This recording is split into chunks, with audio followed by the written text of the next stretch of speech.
Halo semuanya, di video ini kita akan ngobrolin topik yang lagi panas banget belakangan ini, yaitu investasi sahamnya BPJS yang denger-dengar nyangkut di pucuk. Pasti ini akan menarik banget, jadi pastikan teman-teman nonton sampai selesai ya.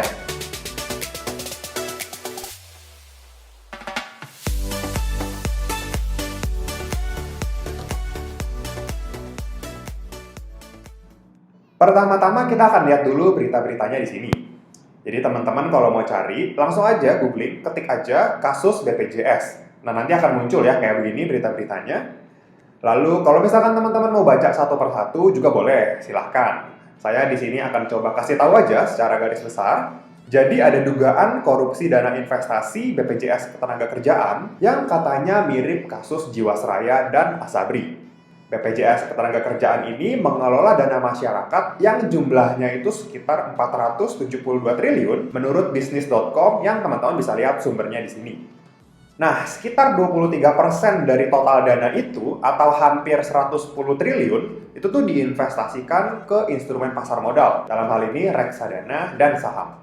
Nanti teman-teman bisa search aja sendiri dari mana BPJS Ketenagakerjaan bisa dapat uang sebanyak itu. Tapi intinya itu adalah uang masyarakat, ya, uang orang-orang yang membayar iuran, uang kita semua, dan juga termasuk uang saya.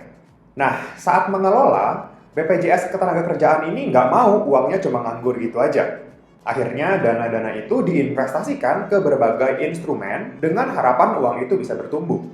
Jadi sama aja kayak kita punya uang, kita mau uang kita bertumbuh, jadi kita invest di berbagai instrumen. Nah ini juga yang dilakukan oleh BPJS Ketenagakerjaan. Dan memang benar, ada investasi yang berhasil bertumbuh, tapi sayangnya sebagian uang yang diinvestasikan ke saham ternyata masih ada yang kondisinya floating loss atau nyangkut.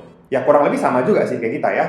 Nah ini yang akan kita jadikan pelajaran, kita akan coba lihat gimana sih pola kebijakan investasi yang diambil oleh BPJS Ketenagakerjaan. Selain itu kita juga akan review ya kira-kira saham apa aja yang di hold, dan saya juga akan coba hitungkan nanti total floating loss-nya kira-kira sampai saat ini itu sudah berapa banyak. Yuk kita langsung meluncur aja ya. Jadi saya mau info dulu ya, data yang saya tampilkan di video ini adalah data terbaru yang bisa saya dapat dari websitenya BPJS Ketenagakerjaan. Laporan tahunan ini dirilis sekitar pertengahan 2019 dan artinya isi laporan ini adalah laporan full year 2018. Saya pribadi juga agak bingung sih, kenapa kok susah banget ya nemuin laporan yang terbaru, laporan yang 2019, apalagi yang 2020, saya rasa itu belum keluar. Tapi ya udahlah, nggak masalah, kita tunggu aja. Nanti ketika sudah dirilis, teman-teman juga bisa ngulik dan analisa sendiri. Saya pribadi sih cukup yakin ya, isi portofolio sahamnya BPJS Ketenagakerjaan masih kurang lebih akan sama kayak gini, nggak banyak yang berubah. Kenapa saya cukup yakin? Nah ini akan saya coba jelaskan nanti ya saat kita membedah laporan tahunan ini. Total laporan ini ada 749 halaman. Ini teman-teman bisa lihat di sini. Jadi di laporan ini banyak banget diceritain tentang BPJS Ketenagakerjaan, khususnya kegiatan-kegiatan yang dilakukan selama 2018. Tapi kita akan langsung fokus aja untuk lihat portofolio saham dan kebijakan investasinya. Kita langsung lompat ya ke halaman 369 dan 370. Nah ini halaman 369 ya, ini saya sudah highlight. Ini adalah saham-saham tersedia untuk dijual. Nah ini artinya emiten-emiten saham ini lagi ada di portofolionya si BPJS Ketenagakerjaan. Saya akan coba zoom ya supaya lebih jelas kelihatannya. Oke, nah ini adalah portofolio saham BPJS Ketenagakerjaan per 31 Desember 2018. Jadi ini pencatatannya dilakukan di akhir tahun. Yang paling kiri ini adalah nama-nama emiten sahamnya. Nah, kenapa dibagi jadi dua? Yang pertama ada pihak berelasi dan ada pihak ketiga. Pihak berelasi ini adalah sesama instansi pemerintah. Jadi kalau teman-teman lihat di sini, ini ada Bank BRI, Bank Mandiri, Pegas, Telkom, ada Antam, ada Semen Indonesia, ada BTN, Jasa Marga, Wika, Krakatau Steel, PTBA, dan PT Timah. Nah ini adalah perusahaan-perusahaan BUMN, ini teman-teman tahu lah ya. Kemudian pihak ketiga ini adalah perusahaan swasta, jadi BPJS Ketenagakerjaan ini bukan hanya invest di saham-saham pemerintah, dia juga invest di saham swasta, tapi dicatat sebagai pihak ketiga. Beberapa di antaranya di sini ada Unilever, Kalbe, Indofood, Astra, Inco, UNTR, ada ICBP, BCA, YTMG, LSIP, AALI, SIMP, BSDE, dan Adaro. Lalu di sebelahnya, ini adalah jumlah lembar kepemilikan per masing-masing sahamnya. Nah, kemudian di sebelahnya lagi, teman-teman akan lihat nilai perolehan. Nah, ini artinya adalah nilai ketika BPJS membeli. Artinya, kalau kita hitung nilai perolehan dibagi jumlah lembar saham, itu kita akan dapat average price-nya si BPJS Ketenagakerjaan. Kemudian nilai wajarnya yang di samping kanan sini, ini adalah nilainya per 31 Desember 2018. Nanti teman-teman bisa lihat, kalau misalkan nilai perolehannya ini lebih tinggi dibanding nilai wajar, artinya si BPJS Ketenagakerjaan ini sedang floating loss, gitu ya. Teman-teman juga bisa lihat kesimpulan aja langsung di sebelah kanan sini, ya, yang di dalam tanda kurung ini artinya minus. Dia lagi negatif, lagi floating loss. Di BRI ini, BPJS sedang floating loss sekitar 1 miliar. Kemudian kalau di Bank Mandiri dia floating loss 10 miliar. Di Pegas dia floating loss 281 miliar. Nah, ini teman-teman bisa lihat. Kemudian dia ada untung juga, ya, ini contohnya di Astra ya. Dia beli 15 juta lembar saham dengan nominal beli itu 119 miliar. Tapi saat pembukuan ini dibikin, posisi harga saham si Astra ini naik ya. Sehingga nilai wajarnya jadi 126 miliar. Artinya modalnya 119 miliar, naik jadi 126 miliar. Makanya BPJS ini lagi floating profit di Astra sekitar 7 miliar. Nah, gitu ya cara bacanya. Ini juga saya sudah bikinin di spreadsheet Excel. Nanti kita lihat bareng-bareng. Tapi sebelumnya, saya mau ngasih tahu juga, jadi selain laporan 2018, BPJS ini juga akan mencantumkan emiten saham yang dimiliki di tahun 2017. Jadi kita bisa lihat ya, 2017 dia punya saham apa aja, kemudian di 2018 dia punya saham apa aja, kita juga bisa bandingin. Nah, yang saya cermati agak berbeda sebetulnya adalah investasinya di perusahaan batubara. Kalau teman-teman lihat di sini, dia itu punya PTBA, nih ya, tambang batubara Bukit Asam, sebanyak 42 juta lembar. Oke, kemudian di 2018, PTBA-nya itu tinggal 2 juta lembar. Artinya sepanjang 2018, BPJS ini menjual, melepas kepemilikan PTBA sebanyak 40 juta lembar. Ya, nanti kita akan lihat apakah itu keputusan yang bagus atau enggak. Juga teman-teman bisa lihat ya, di Adaro. Nih ya, Adaro ini juga emiten batubara. Dia ini punya 127 juta lembar di closing 2017. Tapi kemudian di 2018, Adaro-nya itu tinggal 2 juta lembar. Artinya udah banyak banget kan dia jualan kan? Dari 127 juta lembar, sisa 2 juta. Artinya dia udah melepas 125 juta. Saya rasa itu take profit ya. Karena di 2018 harga emiten batubara itu melambung cukup tinggi. Nanti kita akan coba lihat. Kemudian ada lagi yang berbeda, teman-teman bisa cek sendiri aja ya. Jadi ada yang sebelumnya dia nggak punya, tapi di 2018 punya, artinya dia beli di sepanjang tahun 2018. Ya, begitupun sebaliknya. Kalau di 2017-nya ada, kemudian di 2018-nya hilang, artinya dia jualan. Kita akan coba lihat apakah itu keputusan yang bagus atau enggak. Jadi kita akan coba googling ya, kita akan cek pergerakan harga saham-saham batubara di tahun 2018. Caranya gimana? Caranya tinggal buka Google aja, terus ketik kode sahamnya, kasih .jk di belakangnya. Ya, habis itu kita enter aja, nanti akan muncul grafiknya. Ini adalah harga PTBA ya per hari ini. Kita ganti jadi maksimum grafiknya. So, jadi bisa kita lihat ya pergerakan harganya dari semenjak awal IPO. Nah, teman-teman bisa tahu ya di sini harga saham PTBA itu di 2016 ini sempat murah banget ya. Ini low-nya di sini. Kemudian dari 2016 dia rally sampai puncaknya itu di 2018. Nah, benar kan? 2018 ini sempat 4 ribuan ya, puncaknya di sini. Nah, artinya saya menilai BPJS Ketenagakerjaan ini mengambil keputusan yang bagus dengan melepas saham-saham batubara di tahun 2018. Ya, mungkin dia udah punya dari tahun-tahun sebelumnya. Lalu di 2018 mereka melihat, oke, ini kesempatan yang bagus, kita harus jualan saham batubara. Nah, akhirnya dia jual di 2018, dia berhasil jual di atas. Ya, ini keputusan yang bagus. Kemudian setelah 2018 memang harganya turun. Dan si BPJS Ketenagakerjaan udah santai nih, karena dia berhasil take profit. Artinya dia sudah tidak punya banyak lagi ya saham batubara. Oke, sekarang kita akan coba lihat kondisi portofolionya seandainya masih di hold sampai saat ini di Februari 2021. Kita akan langsung masuk ke spreadsheet Excel-nya ya. Nah, ini adalah portofolio sahamnya BPJS Ketenagakerjaan yang dimiliki dari 31 Desember 2018. Jadi saya asumsikan dia masih nge-hold sampai saat ini. Lalu saya bandingkan dengan market price saat ini. Ini saya kasih keterangan dulu ya. Ini di Februari 2021. Nah, ini adalah harganya saat ini.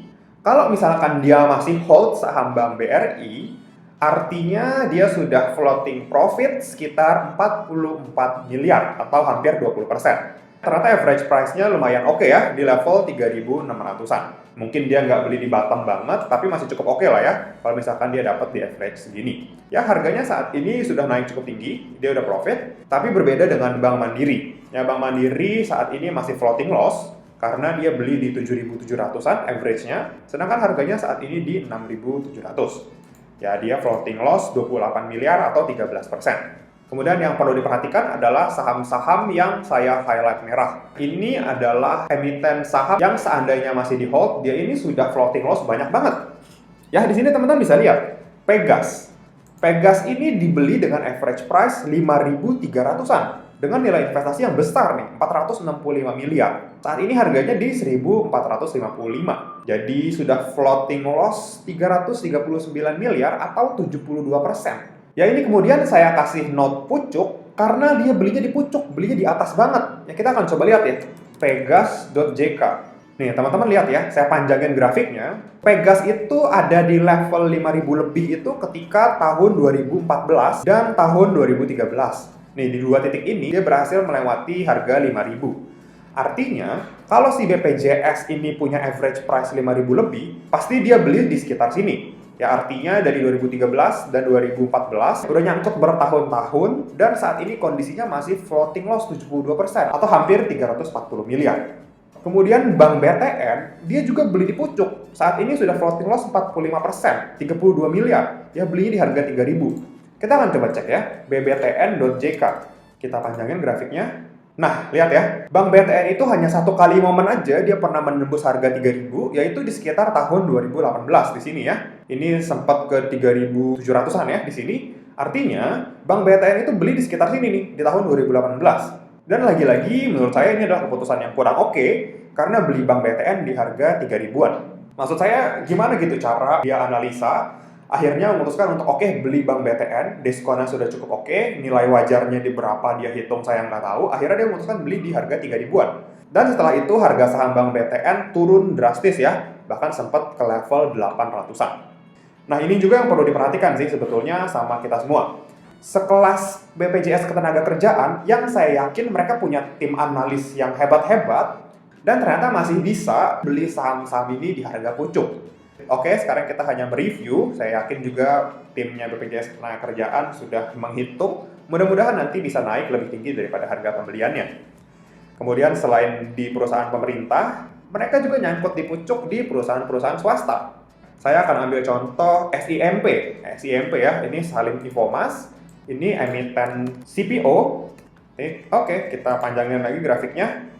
Dan kita lihat ya, average-nya itu di 1.100-an, SIMP. Lihat ya di sini ya, 1.100-an. Harganya saat ini tinggal 400, floating loss 64%. Kita lihat, dan benar, 1.000-an itu SIMP ya saat di sini nih, di tahun 2012, 2011 ya, di sini. Artinya si BPJS Ketenagakerjaan ini beli di harga ini. Nah, inilah kenapa pentingnya kita bisa menghitung valuasi saham. Jadi ketika harganya sudah kemahalan, ya udah kita nggak usah maksain entry, kita tunggu aja di harga bawah. Dan ternyata SIMP ini turun juga kan, turun sampai sempat ke level 200-an di sini. Kemudian di market crash kemarin sempat lagi balik lagi ke 200-an. Ya mungkin saat ini sudah cukup oke ya di level 400-an. Nah, lagi-lagi BPJS beli di pucuk. Ada lagi saham yang lain? Yes, ada lagi. Banyak ya. ITMG ini average-nya 40.000. Nanti teman-teman search aja. 40.000 itu pucuknya ITMG. UNTR juga 36.000. Ini hampir pucuk.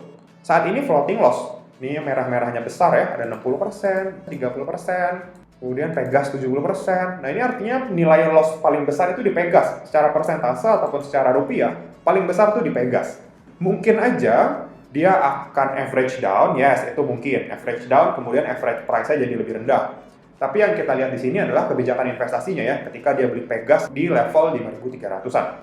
Ya oke, mungkin benar mereka masih bisa dapat profit dari dividen yang dibagikan oleh emiten-emiten ini. Saya setuju. Yes, ini emiten yang cukup oke. Ya, saya tidak mau menilai pilihan ini jelek. Saham-saham ini adalah saham-saham bagus ya. Ini adalah saham-sahamnya LQ45 mostly. Teman-teman juga tahu lah ya, ini kelas sahamnya fundamentalnya cukup bagus, baik yang di sektor pemerintah atau di sektor swasta. Ini cukup oke. Hanya saja sepertinya salah momentum. Ya, belinya udah ketinggian. Nah, itu sih yang bisa kita jadikan pembelajaran untuk kita ngambil keputusan apakah beli, nunggu, atau malah lupain saham itu. Gitu ya. Kemudian, ada satu peluang yang cukup menarik yang saya lihat secara pribadi. Menurut saya, ini juga jadi sebuah peluang untuk kita. Kita bisa beli saham-saham yang bagus di harga yang jauh lebih murah dibanding average price-nya si BPJS Ketenagakerjaan. For example, ini ada Pegas yang harganya saat ini 1.400-1.500-an. Menurut saya ini masih bagus untuk dikoleksi. Ini adalah harga yang masih oke kalau teman-teman mau akumulasi. Nah, mungkin teman-teman ada yang nanya, Mas bro, emangnya kalau saham yang dipegang oleh BPJS Ketenagakerjaan kayak gini, ngeri nggak sih? Kira-kira mereka bakalan jualan nggak sih? Nanti kalau mereka jualan kan bakalan ARB. Ya, mereka bakal banyak jualan. Lihat aja kepemilikan mereka ini. Ketika mereka jualan, saya rasa ini akan sangat mempengaruhi harga pasar. Teman-teman ingat kan, kemarin itu Antam sempat dibikin ARB berhari-hari. Teman-teman kalau lihat nominal di overlotnya, itu sekitar 1,5 juta lot sampai 2 juta lot. Ya itu aja udah bisa bikin ARB gitu, 1 juta, 2 juta lot udah bisa bikin ARB. Bayangin aja, BPJS ini punya Antam sebanyak 150 juta lembar. Artinya kalau dia buang barang dia ngantri jual, saya yakin ini bakal ARB berhari-hari. Kemudian juga sama ya, kalau misalkan dia buang barang Pegas 86 juta lembar, ya pasti dia bakal ARB berhari-hari. Nggak ada yang berani beli. Siapa yang berani guyur lot sebanyak ini kan? Nah itulah kesulitannya big fund ya, atau pengelola dana besar. Ketika dia jualannya nggak bisa langsung banyak. Jualannya harus dikit-dikit, dicicil. Ya, begitupun saat pembelian, dia nggak bisa beli langsung banyak. 80 juta lot nggak bisa dihajar kanan, karena mungkin nggak ada barangnya. Dia harus beli dikit-dikit. Karena kalau beli banyak kan dia langsung arak ya. Besoknya dia beli banyak lagi, arak lagi. Ya makin lama pembeliannya makin mahal. Nah itulah kesulitannya seorang fund manager yang dana kelolaannya cukup besar. Belinya dikit-dikit, jualnya juga dikit-dikit. Nah lalu ada poin penting juga yang saya mau kasih tahu ke teman-teman semua. Sebetulnya BPJS Ketenagakerjaan ini memiliki sebuah kebijakan yang harus kita perhatikan ya. Yuk kita akan langsung lihat ya, kita balik lagi ke laporan tahunan yang tadi. Nah, tadi kita belum sempat baca ini. Ini ada di halaman 368 di laporan tahunan yang tadi kita lihat. Jadi si BPJS Ketenagakerjaan ini memiliki sebuah kebijakan tentang yang namanya cut loss. Ya, kita kan tahu ya, kalau misalkan trader cut loss ya wajar lah ya. Tapi gimana dengan BPJS Ketenagakerjaan? Kita akan coba baca di sini. Pembelian saham Pegas pada tahun 2014. Nah, ketahuan kan dia beli Pegas di tahun 2014 di pucuk. Dilakukan dengan tujuan untuk investasi jangka pendek. Ini sih yang menurut saya agak aneh. Kenapa ya investasi jangka pendek dilakukan di saham? Padahal saham itu disarankan untuk jangka panjang. Lalu dia nulis lagi, kepemilikan saham Pegas per 31 Desember sebanyak 25 juta lembar dengan harga akuisisi 4.400 per lembar. Total investasi 108 miliar, sedangkan harga pasar per 31 Desember 2018 adalah 2.100 per lembar dengan total 54 miliar. Sehingga terjadi penurunan harga atau unrealized loss, ya floating loss sebesar 54 miliar. Kemudian si BPJS Ketenagakerjaan ini nulis, penurunan harga yang cukup signifikan ini disebabkan oleh 1. Adanya penurunan harga minyak dunia. Oke. 2. Harga akuisisi Pertagas, Pegas dianggap terlalu mahal oleh investor saham. Yes, saya setuju banget. Beli di harga 4 ribuan memang mahal. Nah, saya bingung juga kenapa masih diambil. Udah tahu mahal masih dibeli. 3. Berkurangnya permintaan gas akibat penurunan harga minyak. Ya, oke. Supply demand ya, harga minyak turun, jadi orang banyak yang pakai minyak, sehingga orang berkurang pakai gasnya. Oke, masuk akal. 4. Beberapa kebijakan industri yang berdampak kurang baik kepada Pegas. Oke, saya nggak komentari ini ya, karena saya juga nggak mendalami industrinya. Kemudian lanjut lagi, sampai dengan 27 Februari 2019, harga saham Pegas mengalami kenaikan 46,86%. Ya, naik, tapi masih loss kan? Selain itu, secara fundamental Pegas memiliki likuiditas yang baik. Yes, Pegas memang liquid, masih membukukan keuntungan, serta tetap membagikan dividen secara rutin. Oke, Pegas masih profit dan membagikan dividen. Ya, ini adalah salah satu nilai plusnya ya, ketika nyangkut, kita bisa makanin dividen. Kemudian, ini poin pentingnya saya highlight ya. Atas kepemilikan saham Pegas tersebut, BPJS Ketenagakerjaan akan melakukan 3 hal. A. Mempertahankan posisi kepemilikan, artinya hold. Entah itu nambah atau dibiarin begitu aja, yang jelas dia akan mempertahankan kepemilikan, masih bakalan punya Pegas. Alasannya karena masih membukukan keuntungan, serta membagikan dividen secara rutin, dan memiliki likuiditas yang cukup baik. Jadi masih ada harapan harga sahamnya akan memiliki kenaikan. Ya setuju, jadi kalau misalkan udah floating loss terlanjur banyak begini, yang mau dipotong juga sayang, jadi lebih baik ditungguin aja. Dan saya juga cukup yakin kok harga saham Pegas ini akan naik suatu saat nanti. Tapi nggak tahu ya bakalan ke 4 ribuan atau enggak, tapi saya rasa masih akan naik. Yang B, averaging cost down atau average down. Jadi ketika market sedang mengalami sentimen negatif dan harga saham Pegas turun banyak, nah dia mau average down, dia mau hajar lagi di harga bawah supaya average price-nya turun. Nah ini adalah strateginya si BPJS Ketenagakerjaan. Lalu yang C, melakukan penjualan saat muncul potential gain. Nah ini yang menarik. Jadi dia hanya akan menjual ketika sudah berbalik untung. Jadi dia tidak akan menjual, contohnya saham Pegas, ketika dia masih loss. Jadi dia mau floating loss aja, dia nggak mau merealisasikan kerugiannya. Jadi dia masih akan hold at least sampai harganya naik lebih tinggi daripada average price-nya si BPJS Ketenagakerjaan. Nah ini yang menarik sih untuk kita. Jadi apa yang terjadi sebetulnya di sini, dia itu memiliki kebijakan untuk tidak melakukan cut loss. Ya, dari beberapa literatur yang saya baca, kalau misalkan instansi pemerintah seperti ini melakukan cut loss, itu akan tercatat sebagai kerugian negara. Yes, karena uangnya itu adalah uang masyarakat yang dikelola. Sehingga nanti negara mungkin akan mengganti uang itu dan menyebabkan kerugian negara. Nah, makanya saat ini mungkin lagi rame-rame dipanggil pihak berwenang itu karena ya kasus ini. Ada floating loss, mungkin saja saya nggak tahu ada floating loss yang direalisasikan. Ya, ini juga kita harus telah lebih dalam ya. Kita akan coba lihat laporan tahunan di tahun 2020 nanti. Juga kita akan tunggu ya update perkembangan kasusnya dari pihak berwenang. Nah, ini sih yang menurut saya menarik. Jadi kalau misalkan teman-teman mau nyicil saham yang lagi dipegang BPJS Ketenagakerjaan yang saat ini kondisinya loss, saya rasa ada kemungkinan harga sahamnya masih akan dikerek naik dan kita bisa ngambil sedikit profit setidaknya dari saham-saham itu. Nah, itu sih yang saya lihat menarik dari kasus ini. Tapi tetap ya, teman-teman harus lakukan research lebih dalam, harus pastikan fundamental perusahaannya masih bagus, dia bagi-bagi dividen, lalu gunakan analisa teknikal untuk menentukan titik entry terbaik. Ya, mudah-mudahan ini bisa membantu. Disclaimer on ya, ini bukan ajakan untuk membeli atau ajakan untuk menjual. Ini hanya pandangan saya pribadi terhadap kasusnya BPJS Ketenagakerjaan ini. Semoga bisa bermanfaat untuk teman-teman semua. Happy investing. Thank you. Sekian dulu ya video kali ini. Jangan lupa like, comment, subscribe, dan share video ini supaya bermanfaat bagi orang lain. Thanks for watching and see you on the next video.